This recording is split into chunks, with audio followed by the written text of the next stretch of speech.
ស្វាគមន៍មកកាន់ landing page របស់ Lexi Shop ដែលជា static website ប្រភេទ e-commerce ដែលយើងធ្វើការ display នៅ product ដើម្បីឲ្យ user ធ្វើការទិញនៅក្នុង product page យើងមាន display នៅ category ជាមួយនឹងកាត product ជាច្រើនទៀត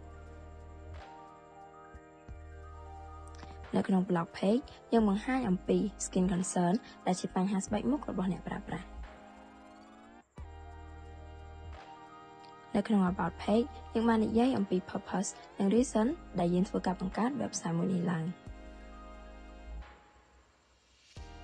នៅក្នុង product page យើងបាន display នៅកាតជាច្រើនហើយ user ក៏អាច click ទៅលើកាតទាំងនោះដើម្បីមើលនៅ detail product ផងដែរ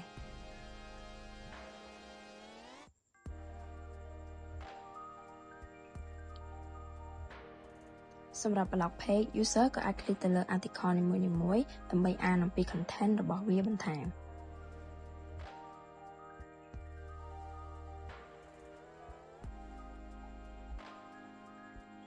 ក្នុងនោះយើងក៏មាននៅ login page ជាមួយនឹង register page ផងដែរ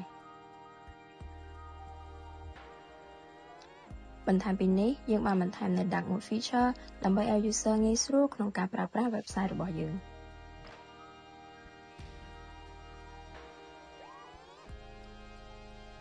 យើងបានបន្ថែមនៅ responsive design សម្រាប់ឲ្យ user ងាយស្រួលក្នុងការ browse និងមើលនៅ website របស់យើង